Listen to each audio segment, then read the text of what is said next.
atua ua mātou iai totonu o lou malu tāpua. O mātou tūtulai ma o mātou sauni. Mo moli atu le mātou taulanga I la ua fio. O le tatalo I le nei tai ao le atua wha mole mole. Ia e wha manuia I le a matanga o le nei Sauniga. Se ia o ina whaiwina. Wha o ngā ina upu au a fionga o le a mātou wha soai. Wha malo sia ai le nei au fia mo mātou tangata. Wha tasi mai la ua fio. I lo suafa Yesu o mātou tatalo tua nei. Amen.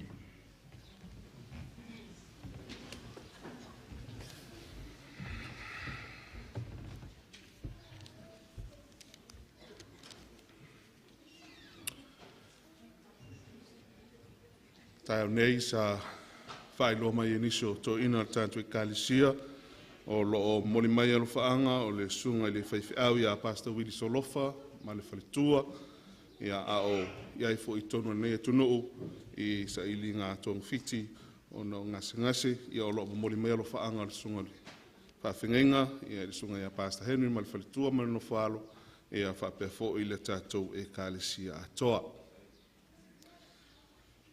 O te fia faitawina nai soa faitau mai tonu le tusi salamo e se lau lima taitai nai le tātou maafutanga ma vea o se tātou vi inga o se tātou whaamanu o se tātou whaafitai le tua I le nei fo I tae ao mātango fia o lon sapati mai le fo I upo e wha e whape nei ia o tau ruatu I ona whaitoa ma le vi inga ma o no lotoa ma le pese ia o tau vivi atu I a te ia o tau whaamanu atu I lona suafa upo e lima a wae le lei ova e whaavavau lava lona alofa e o atu lava lona whaamaoni I lea tupulanga ma lea tupulanga.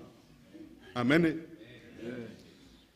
Tere tonu o le tātou whaamanu, o le tātou whaafitai, o le tātou vi inga whai whaatasi lea ma le whai salamo tāvita ri nei tūla tai au. I lau tau whale mai tonu o le malu o le tua, ma tātou iai lalo o le paolo, o le whale o le tua le nei tūla tai au. Le ngata fo I lea o le ulu whale atu o whaasarelaunga le Ekalisia I tonu o mauta malawa, e le ngata o tonu le nei atu nuu o tau soifua ma o wolai, ia e whape fo I so se vaenga nei rolangi o lo mawhai o na o ti eila na tala le lei le nei tūla tai au. Tātou te vivi I ai, ma whaamanuina le alofa ma le anga le lei, ma ta lasio le tua, pei lava o na mōli mau iai le whaisalamo o tāvita. Ia tātou uru atu I ona whaititoa ma le vi inga, ma o na lotoa ma le pese, ia o tau vivi I atu I a te ia o tau whaamanu I lona suafa. Ai eise isi vaenga e ao o na whaia le tangata soifua o le pale ali I o ngā ruenga le tua e peio I tātou. O lo tātou vivi I ma lo tātou whaamanu I le tua e leo noa. Tātou savalinga re nei vā yaso whanau pele e le tua. Tere tonu e se umalama tātou savalinga. Peita I ane re nei tūla tae au wa poto moli futea fuetasi. Ina ua mawhai ona taitai mai e le atua lo tau soifua malo mātou wola. Ua mawhai ona tātou whewā aiai. Mātou wā ai atu o tau sinsira mai. E fuanga ma. Mea mamana le atua na whai ai I tātou. Ia e ofo a tātou loto. O le a ea sa tātou tali atu le atua re nei tae au. Ia e lewa mo le mauru whai salamo o tā vita mo I tātou. Ona ona tātou uru mai le malu o le tua, ia te tātou lona vi inga, ma tātou whaamanu, ma tātou whaanetanga I o tātou longutu, ia lea o noa lea. Vea lo o whatau waa e whai masui o le mātou o whai ngā ruenga wailunga nei le whata, e mamoli e toai le al whatalofa. Pa ia man mamalu o le tātou Ekalisia, un whai ona poto mai la loi whono na malu. Na I o tātou mātua mātutua o au sina, o I la tau o lo whai le whaiva, o le tatalo ma le tuina ato le Ekalisia e a ma le whanau a le tua a o no piai ia I maanga I atu I whiau ma tiute ma ngā ruenga I walauina ese o walauina I tātou le tua le nāwa yasu ia e iri tari tonunga o ina alo o ala mai ei manuia o le Ekalisia. Whatalo whatu fo I tūlanga ato ese o le tātou Ekalisia. Mai lava I maunga te tele se ia pa ia maungaiti talia whaatasi i tātou le tātou Sauniga o le launga ua tātou amataina nei. Mau atu i lau ai, e inisi o asia si mai le tātou maafutanga nei tūlata au le mau swafa, ia whatalofa atu i le swafa manu malo Yesu Kristo le tua o lo o ia si fia i tātou. Umalenga ta fo i lei lātou o lo mwhai o na whaafongafonga mai, tāpo i mai maota malawa, o wheala fo i vaenga nei la rolangi o lo maua mai ai, whaasara launga le kālesia Wellington e Samoa, ia whatalofa atu le kālesia le nei tūlata au. Whatalofa whapito fo i le tātou tofi, le sunga ia Pasa Henry Ugapo, o le whawhengai ngā le tātou e kālesia, ia o ia ua tusi au ia i le tua, nā te wholwholaina lo na whingalo mo i tātou ne tai au. Ia, o le tātou talo whaatasi ne tai au, tātou sitiane lana uauna, ia o saune whaasoa mai li whingalo le tua mo i tātou, ina ia ofi whaawatau, ia o tau whingalo mo loto. Ia upo le fionga pa ia le tua o le a whaasoina mai lana uauna, whaatalo whaatafo i whatua ia Teresa, marino fualo, tātou mafuta i le ne tai au, nga tafo i lea o le o sa ona songa to ina ya faso tauloa pole sulusi o ia la momolia tātou tāusanga e luma o le tua e le nei tūlata au. Whailora tātou fia tātou tutula i whatasi o le a talaina le Sauniga o le launga i lona vi inga lua se lau, lua sfumatasi le vi inga a mataina ai le Sauniga o le launga.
Walau atu tuli mai o la utaita ia le tātou Sauniga le te talo.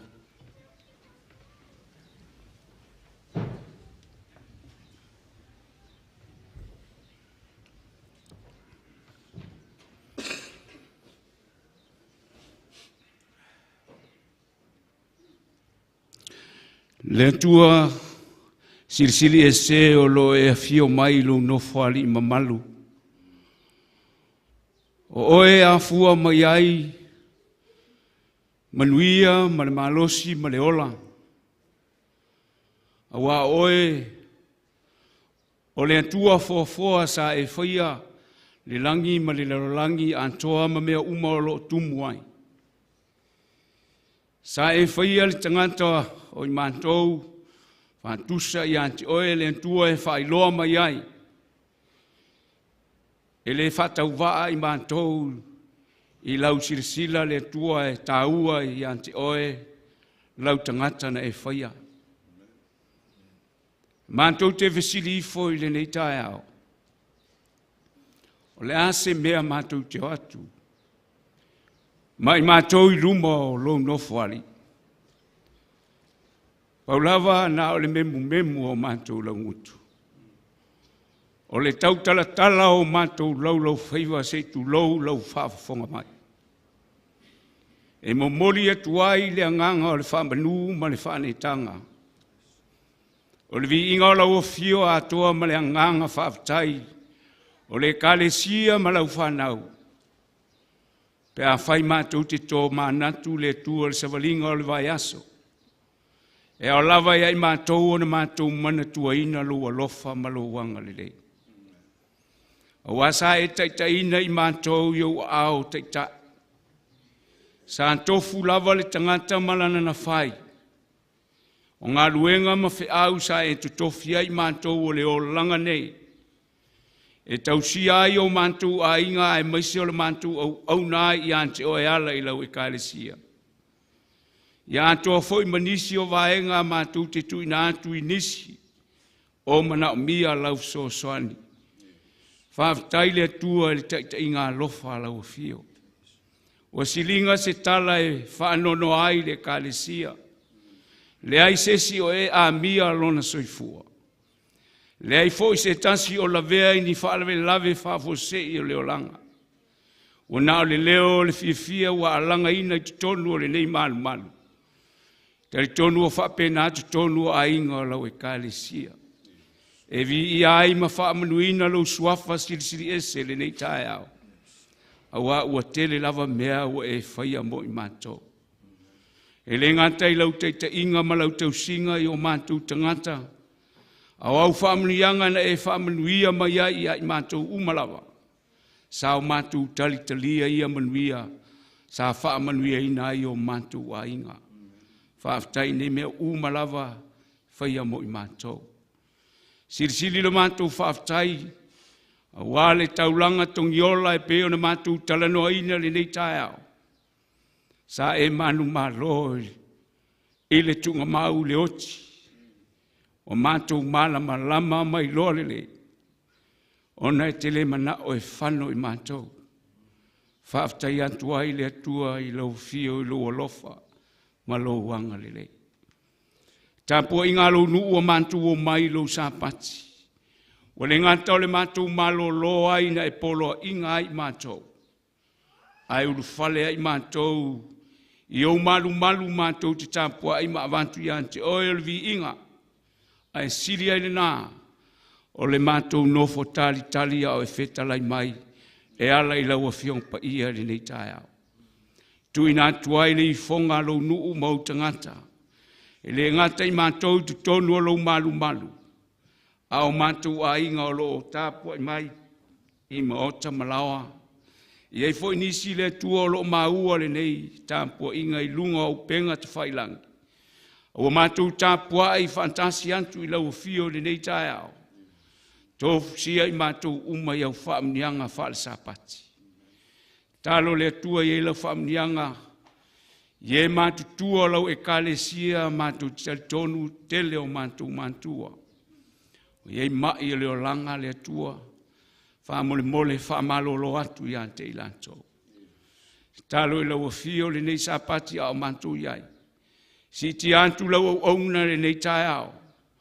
Le alfe au a ia tāpena ina mfilfilia. E a mai e tō matau ina ai mātou ma mātou loa antili ai lo finangalo. Anga le lei lau au auna, mumoli mai se awala whapitoa. Ai silia e mātou o na tatala o mātou loto. Mātou te talia lo finangalo. O le a fola ina le nei tae au. Whamanuia mai o le tāpua inga lo nuu le nei tae au. Ai mātou mana tua i fo ima mātou whaaftai ante oe. Ngā luenga lau ouna ma le whalitua ma le nofo alo te tono le nei e kālesia. O se sāpati o mātou loa. Mātou te whaaftai atua i lau au ona. Whaapitoa le nei sāpati i ante ia. Whaamanuia whaapitoa i le awala e silfia le tua. Whaamanuia i ante ia ma le whalitua ma le nofo alo. A wanti uti o lau ngā luenga o e te tofi ngā lulua e le nei tua o lau tovini. O le mātou te talo le tua. Whamangalo le tāpua inga ma le ifonga lo nu. O mātou te talo e ala antu lau lav suafa Jesu. Amen.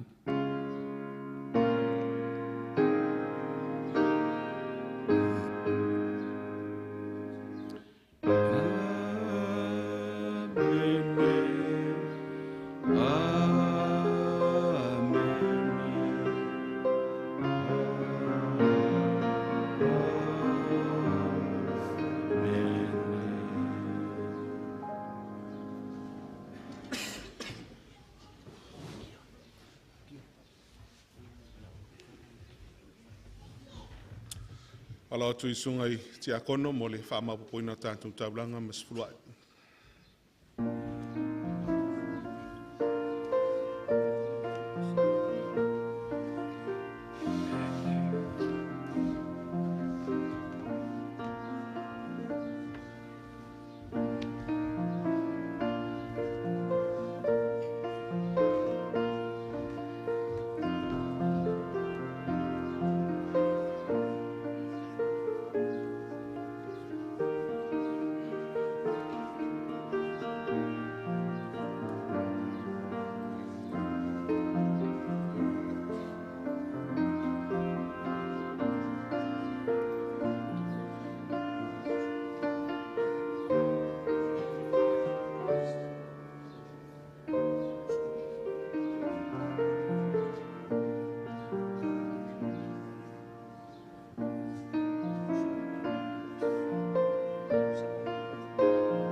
Uno mai to wao la fa yer talo mo tātou taulanga ma sefuluai. Lo mātou tamarelangi, tutula ila ua whai ngā luenga renei tūla tai au, taulanga ma sefuluai o mātou la foina, ma le loto malie, fua o ngā luenga, ma u whaamnianga re nā vai aso, una e fuai au whanau, le ua mātou whaafo ia tūla u vaenga ti, e na ia e whaamanuia mai a te mātou, whaamanuia nei tupe, a wale whaalau te leina o lo fina ngalo le nei larolangi. Whaaftai tele Yesu. Amen.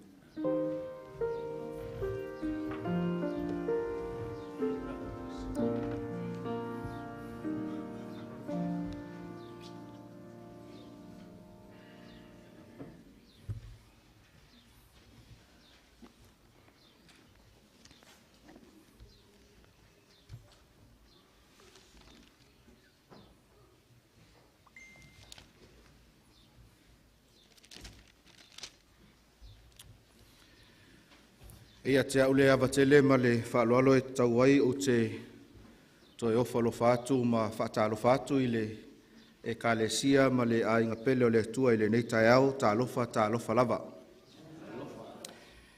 Whaftai le sungal to ina mo le whawhelo inga. Whaftai fōi mo tātou talusanga mo lia. Whamoe ia ua whaafonga le langi. Ia o tātou tangi atu ia te ia I le atua. Mo ana whaamanu yanga. Fia fo ile nei tai au lo o mai tauina o tātou whaatasi ma le tina matua ia nā futi. Ia mātou te whaatalo whātu. Vaisi umi ia tātou lei Failauga. Ia e fia lava ile nei tai au ia ua mai tau atu sulo le tino. Ia lea ua mawhaiono tātou mafuta ma le tina matua. Ia le whangaloina fōi o lo tātou mafuta ma le tina matua ia penesa. Ia mātou te whaatalo whātu ma whaafeilo iatu. Nisi o le tātou kālesia, tātou usua mālo, lo mwhaiono tātou mafuta ile nei sapati. Ta lia ma le anganga whaaftai lo o tō su mai ma tala au mai, tātou te whaitāpua inga. Ile malu ma le kālesia asfito toi fio mai, Wellington de Samoa nei. Ia talitonua ele I amataina le tātou launga, ia ia le pese whapitoa, ia o le a langina, ia ma o le melea o te wala awa tuai le sunga ia au kuso ma le ainga, ia o le a lātou langina ia se pese, ia e to mua ai ia le whiau fola le atua, I le nei tai au o lona sapati.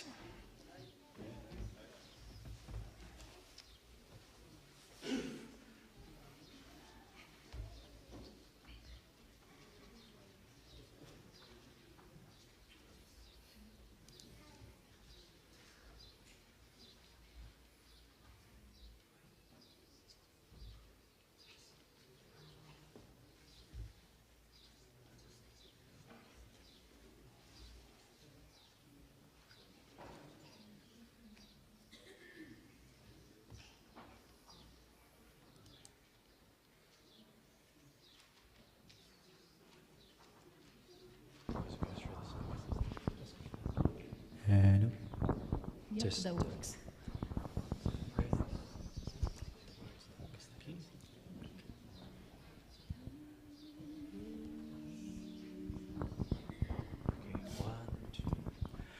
Praise to the Lord, the Almighty, the King of creation.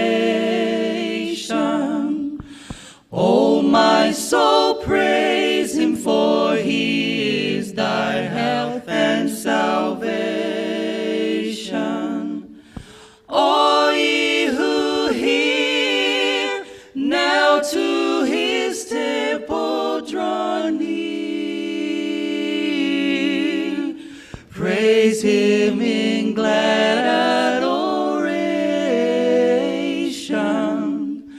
Praise to the Lord, who doth prosper thy work and defend thee. Surely his goodness and mercy here daily attend thee. Ponder anew what the Almighty can do, when with his love he befriend thee, befriend thee. Praise to the Lord, oh let all that is in me adore him. All that hath life and breath, come now with praises before him. Let the Amen sound from his people again. Gladly forever adore him. Gladly forever adore him. Praise to the Lord, we adore him.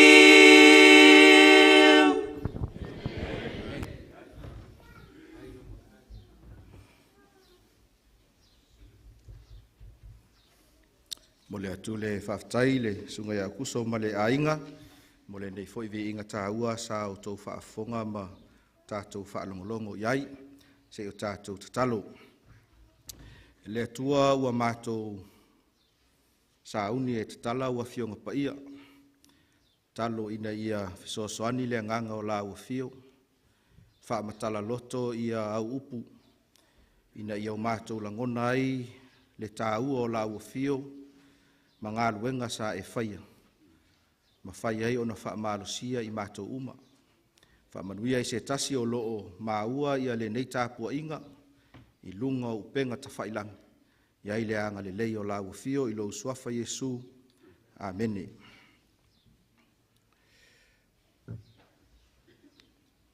O le autu o le tātou whiau i le tai au nei ua whaautu ina whapea. Malosi anga whaapitoa mo le au whaatuatua. Special power for all believers. O e loe to e fia aso le tausanga le nei o lo tutoe.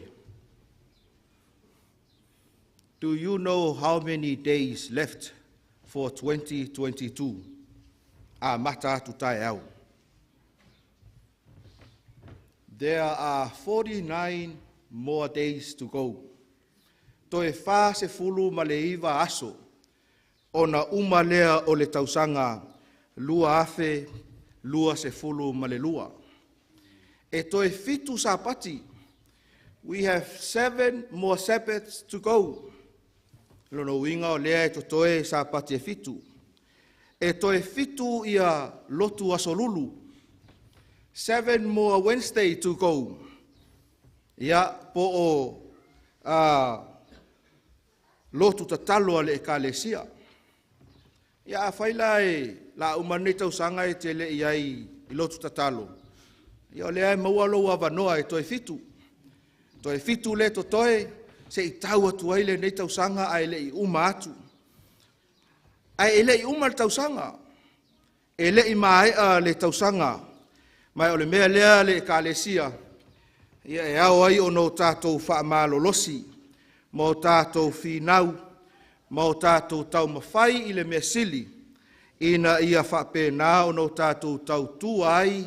Ma au auna ai I le atua. E iai le whaamatalanga le tusi o Efeso o loo tusia. I le Efeso mata upu mua au lona whai upu e tolu e whapea. Lea sa maua I le pese whaapitoa. Sa pe pese ai ia le ainga. Praise be to the God and Father of our Lord Jesus Christ, who has blessed us in the heavenly realms with every spiritual blessing in Christ. Pa mai lona fa Samoa ia fa afetaia le atua o le tama o lota to wali o Yesu Keriso. O le ua fa manuia mai ai tatou I mea malava. E manuia ai I la leanganga. I mea o ile langi ona o Keriso. Te le li liu I voltangata na yeu au tafa mai fai ai. Praise the Lord that I am here. Vi ia le atua o loo uyai nei. Ia nei toi whaile iai. Praise the Lord, you are here. Wha awhetai I le atua o loo e iai foi I le nei tāpua inga. I want to share with you one of God's blessings. O loo tā ua I le maulea. I to tonu o le tusi o Efeso. Le tusi lea sa tusia e le apostolo Paulo. Mo lo silafia e tele na wafa manuyanga. O lo tala noa iai le tustala. Ai o te fia au maia le fa manuyanga tas. Ne I umi. Ia ono tau fa noa lea. Ai manatu e tatau ono tato wo mai fia fo I fia. So e lau tusi le tato tusi faitau, pe a fai e lau tusi pa ia. Tusi faitau e maua I le Efeso mata upu mua.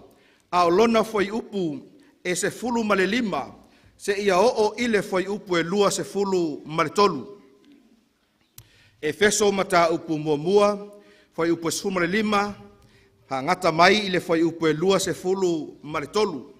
Le a tato faitau, fe lafo iai fa mole. A fai wa maua lau tusi, se I fa pe mai amene. Fa leo tele mai le amene. Lei, tu sa pe le sau tusi amene pea. Fai upe sulma le lima. Ua o fa longo I lo o tau fa tua I le alii o Yesu. Ma lo o tau walofa I le au pa ia umalava.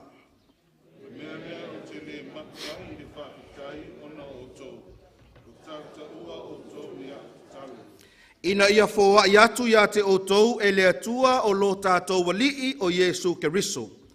O le tamā e ona le mamalu. Le angangai e ona le poto ma le whaalinga. Ina ia otou I loa le lei o ia. Ia whapulaina matau tau loto. Ina ia otou I loa le winga o le whamoe wailona mana mai. Ma le winga o le whapulaina mea le lei wailana tūpunga wa sili mo le apuia. Ma le winga o le silisili ese lava o lona mana wa I tātou, ua ia I tātou o e whaatuatua. E tusa ma le ngā luenga a lona mana tele lava.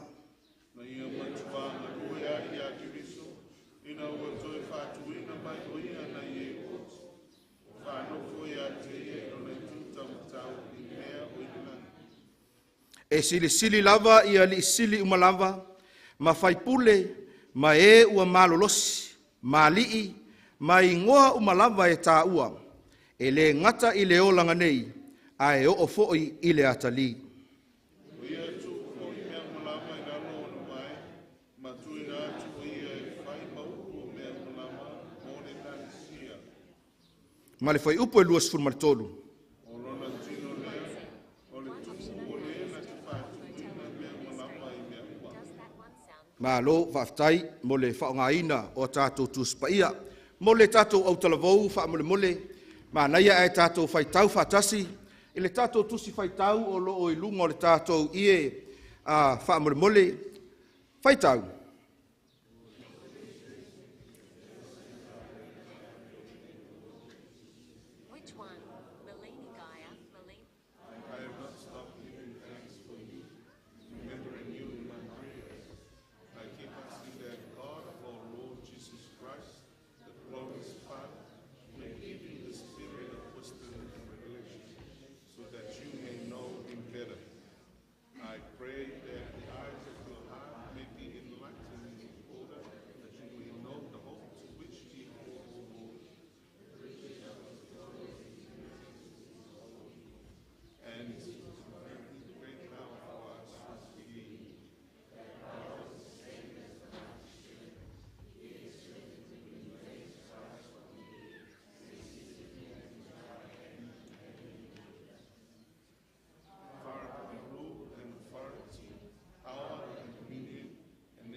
Whaftai atu I le tātou au talavou, ia maise le tātou e kālesia, mo le whaitawina o awhionga paia le atua.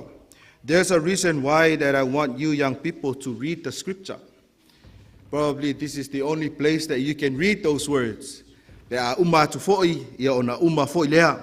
Ai le talitonunga, o upu ia o lo o tūsia I le Efeso mata upu mua mua. Foi upu es fulma le lima se ia o I le foi upu es fulma le tolu. O le tatalo lea ale apostolo Paulo, I tangata Efeso. This is Paul's prayer for the Ephesians. Mai o le tatalo e whai mailo na whamatalanga, o le tatalo e le ngata e whaafetaia I le tautua lotu, e whaafetaia I le au nanga I le atua. Ai o le tatalo fo I o lo momoli atuai, manisi o vaenga taua, e sila fia e le apostolo, e mana o mia ai ia le iloa e tangata e kalesia. Vaenga ia sa tātou whaitawina o le tatalo le apostolo Paulo I tangata whaatuatua o Efeso. Ma o lo momoli atuai ma le manaonga le au na le atua, ina ia tupu le iloa ma le silafia o le au whaatuatua I mea nei e tolu. Mua. Whai mai e tatau o na whaapupulaina o lātou mata o lātou loto, whamtalanga le tuspaia, ina ia o tau I loa le winga o le whaamoemoe, ua I lona vala au mai. Le kalesia ma le ainga o le atua, o le whaamoemoe lea a le apostolo Paulo, o lona mana onga lea, e nau ina ia manino, e nau ina ia I loa atili, e nau ina ia tupu, le iloa e le tangata whaatuatua, ma le tangata talitonu I le atua, e whaatatau I le whaamoemoe, ua vala au wina ai o ia e le atua. Sa tātou tala noa I le sona I le mamau atu. Sa tātou I loa ai e tā ua lo tātou I loa o Yesu Keriso. Mai o leisi foi lea vaenga e tā ua ai, ia le tātou whaasoa I le tai ao le nei. E le ngata I lea, le vaenga o lo tā ua I le whai upu, e se fulu maleiva. Ai e iai foi maleisi vaenga tā ua lona lua. Pa mai le vaenga lona lua, ina ia I loa ma ia tupu le silafia, I le whai upu lava lea e se fulu malevalu. O le winga o le whaulai ngā mea le lei I le awhionga a le atua sili ese. Mai tau mai le kalesia ma le tātou awhia. I pray that the eyes of your heart may be enlightened in order that you may know the hope to which He has called you. Ma le vaenga lona lua. The riches of His glorious inheritance in His holy people. Te le vaenga o lo tapena I le atua mo I tātou. Te le ngā luenga o lo wha moe moe le atua e ao o na maua e tangata whātuatua. Al vaenga lo na tolu, lea o lo manatu, ia le au na le atua o le apostolo Paulo e tatau o na tupu mai loa e tangata. E maua i le whai upu e se fulu ma le iwa. Mai le whai upu e se fulu ma le iwa, ma le winga o le silisili ese lava o lona mana wa i tātou o e whātuatua e tusa ma le ngāluenga a lona lava mana tele. And his incomparably great power for us who believe. That power is the same as the mighty strength. Whai mai nisi whaaliliunga o lo whaasino ai, this is the exceeding greatness of his power toward us who believe. Winga silisili ese o lona mana ua iai ile au whatuatua. Se iau toe fesili atu. O le ale au tu o le tātou fe au ile tai au nei. Special power for all believers. Ma losi anga whaapitoa mo tangata whaatuatua. Tātia ia vaenga e lua pito i lunga lea sa au tāua. Ai manatu o le a tātou tangtanga e mo tātou vaava ai totoa. I le vaenga lona tolu lea o lo tautala iai le apostolo o Paulo. Le whaamanuianga lea sa au whaasoa tua i le amatanga e tasi. Ina ia tātou au mai ma se o tātou toe vaava ai. E whaamalosia ai oe, e whaamalosia ai au le tangata tautua i le atua, le angau nistaim. E misi a tātou, e iai le malosi anga whaapitoa, ua tuuina mai e le atua, ia i lātou o e whaatuatua.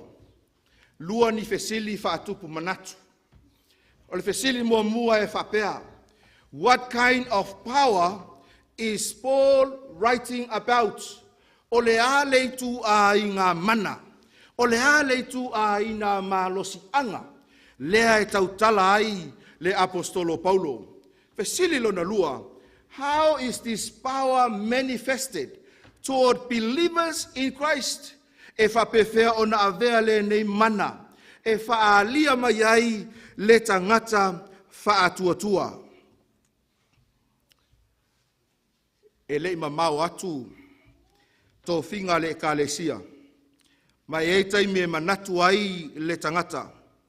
Pe a o ina filifilia i se ngā luenga. E leo sana ngā luenga lea. E leo se mea lea e le lei ai. But I want to tell you this. A e talitonu e iai le mana o le atua i tangata whaatuatua. E le ai se mea e le mawhai o no tātou whaia. Ai se tātou o ifo e tali le fesili mua. O le a le itu a i ngā mana.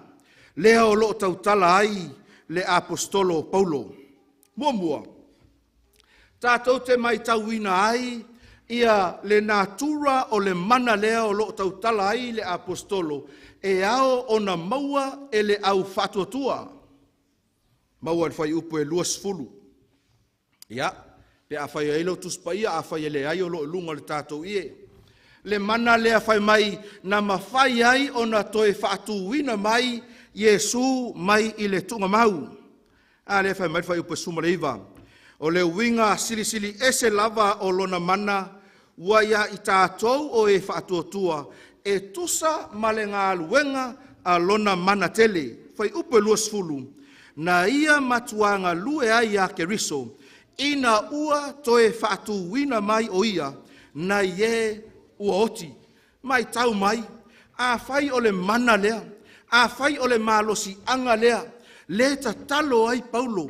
E ao ona i loa e tangata whaatuatua ma le au talitonu. E ao ona o lātou mauaina. Sole. O se malosi anga matautia. O se mana e le mawhai e le tangata o na taofia. Mana lea na toe whaatu ma iai ke riso. Sa tātou tala noa i le toe tū manu malo o ke riso. Mai le tunga mau i le tātou le sona. Au le fōi wa toe tatala ma toe whaalau tele ia le isi vahenga tā ua lea. O le mana na toe whaatu wina ma iai o ia. Ele ngata whai mai le apostolo Paulo o le mana lea e tautala ai, o le mana na toe whaatuina mai ai ke riso, ai whai mai o le mana foi lea, na si itia e ai ke riso, ma whaanofo i le tu tau matau o le atua. E feso mata upu mua whai upu e lua se fulu, ilo na vaenga muli, whai mai na ia matuanga lue ai a ke riso, ina ua toe whaatuina mai o ia na ye uoti, ma whaanofo ai o ia, i lona i tū tau matau, i mea o le langi. Matautia le mana o lo ta ua le apostolo o Paulo. Ele ngata i lea o le mana na toi whaatuina ke riso, o le mana na whaanofo ai ke riso i le tū tau matau o le atua. Ai whai mai le isi vahenga ta ua lea, o le mana fo i lea na tuu ai ke riso e avea mapule o mea umalava. Sila i le whamtalanga o lo tusia i le whai upu e luas fumartasi. Ma le whai upu, se ia o le whai upu e luas fulmare tolu. Se o tātou whai tau whatasi pe a whai o manino i lau sila. Whai tau.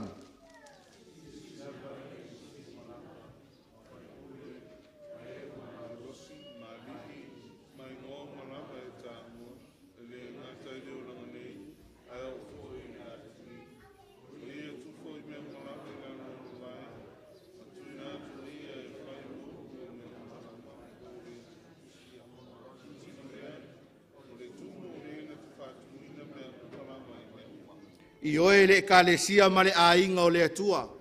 Le mana lea o lo ta ua e le apostolo Paulo i lana tatalo whaafetai, ma lana tatalo whaamalosi, ina ia una iai tangata talitonu i le atua, e iai le mana ua tuina mai e le atua. Le mana lea na mawhai ai o na toe whaatuina Yesu Keriso. Le mana lea na mawhai ai o na whaanofo i le tū tau matau o le atua. Le mana lea na mawhai ai o na pūlea e ia mea umalava. Mai o le mana foi lea, e whina ngalo ia le atua. E pei o na whaailoa le apostolo, e tatau o na maua e tangata talitonu i le atua. Amene. A whai o lete nofo mai tono le malu nei, ma e whaafofonga mai. Ai whai o lea e te whaafofonga mai lunga upenga ta whailangi. A o oe o si tangata ua e talitonu ma e whaatuatua i le atua. O oe maa u isi tangata. Lea o loo whaasino ai le tatalo ale apostolo o Paulo. E mawhai a ona e tu fesili. Pe whapewhea ona tupu le mea. Pe whaamata ea e tupu i le taimi o le toe tutu. Pe whaamata ea e tupu i se taimi o iluma. Awa ele ai se isi o i tātou tu laulo ngutu ma le afi. Ua maliu ma ua toe tu mai.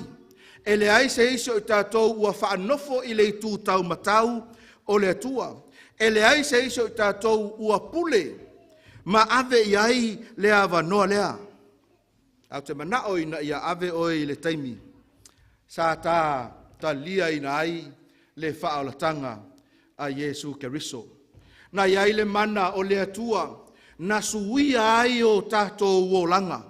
Na li ua ma iai le tangata tuai ina ia avea ma tangata fou. Awa o le mea moni lava, e te maua i tusu singa le apostolo Paulo, le tusi lava leo Efeso. Ia le vaenga tā ua lea. O oe maau sa tātou woti i lea mioleanga ma leanga sala. Sila il whamtalanga le tusi o Efeso. Mata upu e lua alona whai upu mua. Se ia o ile whai upu e tolu. Whai mai whamtalanga le tusi pa ia.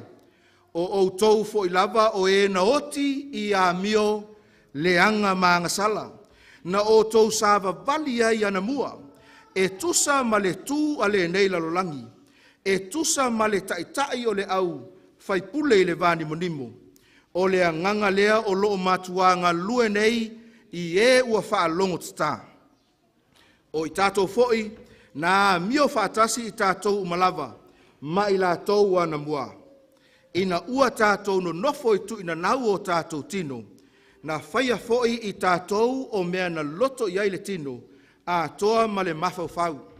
Na whanau mai fo'i i tātou o le whanaunga o le toa sā, whaapei o isi a toa.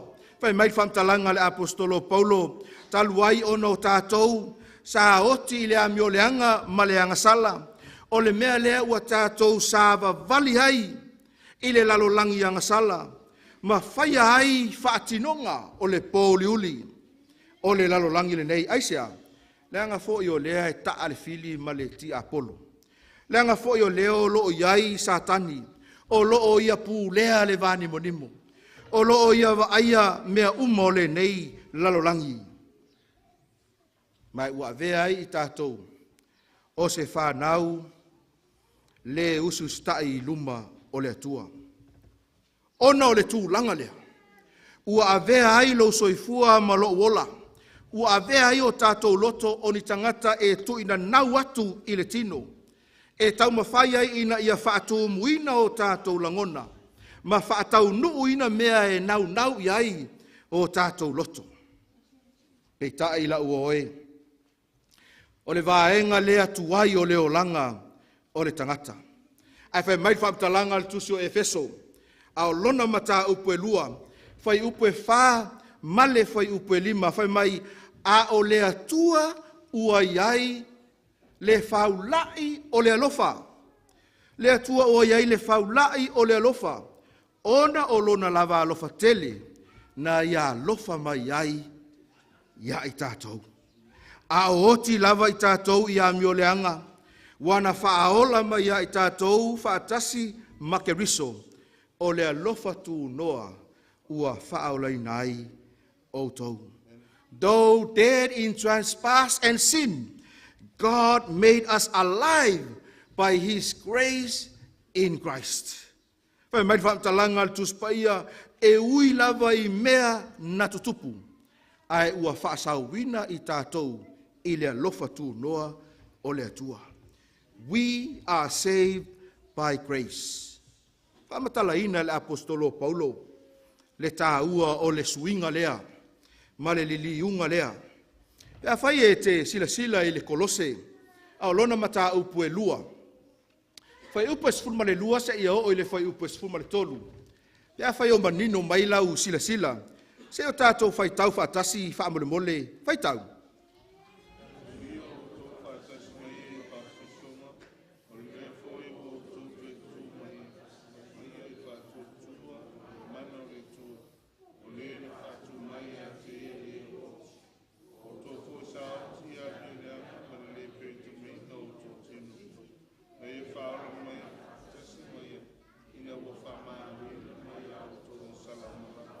Mai tau mai la uoe i le tai au nei. Pe a whai e te tu fesili, po le a le taimi, na tu ina mai ai e le atua, le mana lea i le au whaatuatua, ma i la tau o e tali tonu ia teia. A lea ua wha madino, e le apostolo Paulo le tuso kolose. Ma ta upe lua, whai upe sfuma le lua, ma le whai upe sfuma le tolu. Whai mai na tānu mia o tau whaatasi maia ilea. Baptisonga, a lea. Tanu i. Na tanu mia whaatasi le baptisonga. Lea foi wo tau toe tutu ma ia whaatasi. Ile whaatuatua ile mana o le atua. So ele ila se ava noa foi lea e umana e baptiso. Umana e talia ina Yesu. Ai e whaavai alo loto ile tele o taimi. E tau tu ai le atua malona finangalo. Pai mai Paulo o tau fo i saoti i a mioleanga ma le peritomeina o tau tino, na ia whaaola mai whaatasi maia, ina ua whaamangalo ina mai a o tau angasala o malava. So you have something special.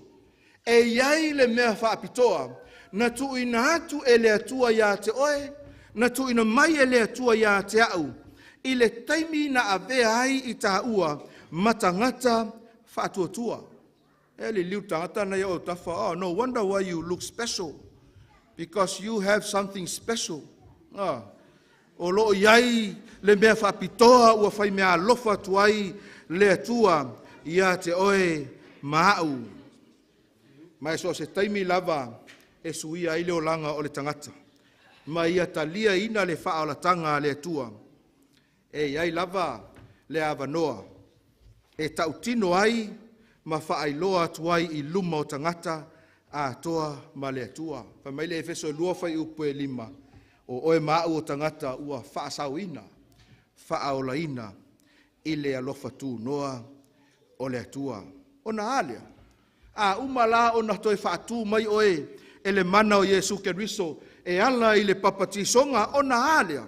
Whamai le isi vaenga tā ua lea o na whaano nofo whaatasi lea o oe ma Keriso. Whawheo na tupu le melea. Efeso e lua rona whai upo e ono. Whamai na whaano nofo whaatasi i tātou ma Keriso Jesu i mea o i le langi. O a mea o i le langi. Mea whaalea nganga. Awa e le asi so tātou o le langi. A o mea ia o lo tātou whaia. O whatinonga ia o lo tātou tautua i le atua. O lo tātou moli mau atu, ma lo tātou a apa atu. O le lavea ina o se tangata o lo mana o mia le fesosoani. O le alofa atu ma le tausinga o le file mu. O mea ia whaale langi. O le fina ngalo lea o le atua. Vai o tau le tā ua o le mana o le atua. Na ta talo ai le apostolo Paulo. Whatuwina mai le tangata mai le o langa tuai. E ala lea i le papatisonga. Whaanofo whaatasi ma Keriso i mea o le langi. Sa whape na foi o na avea ai o ia matangata whaatuatua i le atua. Lau o e le tai au nei. E iai le malosi anga le atua. E iai lo na mana ua tuina mai a te oe maau le tangata whaatuatua. E iai mea silisili ua whaia e le atua mo i tātou. E whape whea le taimile nei o lo e soifua ma o wolai. Au mai e le atua lona mana i le tangata kerisiano e pei o oe mau. Au wala mai i lona nganga paia. Pai mai whaamtalanga le tusu Efeso, ma tā upu mua whai upu suma le tolu, ma le whai upu suma le wha. E iai fo i o tau ia teia. Ina ua o tau whaalongolongo i le upu o le mea moni. O le tala le lei o lo o tau o la tanga. Ua o tau whaatuatua ia teia. Ona wha mau whailonga ina ai lea o tau ele angang paia. O le na fola ina mai. O le wha maoni o ia o lo tātou tofi. Se ia iu ina whaola ina e ua whaatauina. Ina ia vi ia ai lona mamalu. Ai ka le sia mare ainga o le atua. O lo ngā lue le nganga paia o le atua ia te oe mau. Ina ia develop ma ia tupu ia le mana o le atua ua tuina mai, tātou te whai ai ngaluenga le lei umalava. O le mea tā ua ai ia Paulo le apostolo. E le ngata sa ia tatalo mo ta ngata Efeso. Ai sa ia tau tino foi i le mana lea. E mai le maumulimuli o le tātou whea. O lana tau tinonga. O te mawhaia mea umalava i le whaamalosi mai o Keriso ia te hau. I can do all things through him who gives me strength. Le ka le sia ma le ainga o le atua. Tai o matanga ruenga ua filifilia, le au whainga ruenga ai maise le ka le sia i o tātou tiute ma o tātou whaiva lo filima. E le tatau o no tātou toe whapea ifu. I can't do it. Ai tatau o no tātou whapea ifu. E ma whai ona o whaia, au wā wa au mai e le atua lona mana, e pei ona tatalo ai le apostolo Paulo, mo tangata o e talitonu ia te ia. I le suafo Yesu. Amen.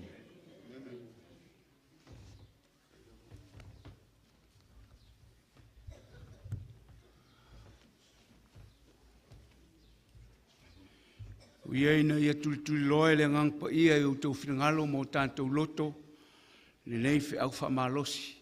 La tātou tūla in whaawina Sauniga o Lauga le viinga e 2.5 2.5 le pese o la tātou tūla i ma wha umai le Lauga.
tua lo mātou ta mai o le langi.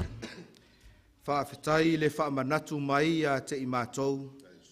Mātou te mawhaia mea umalava. E ala i le mana ua e tuina mai. A vea lau e ka le sia o nisi e lātou te whaasusulu ina lo malamalama. A vea lo lātou tautua ma lo mātou au nanga. O se mea sua malia lea i luma o lau fio. Whaamanuia i le nei au fia, whaamanuia i lau e ka le sia mo mātou tangata. I lo lava sua whapele Jesu o mātou te talo atua i nei. Amen.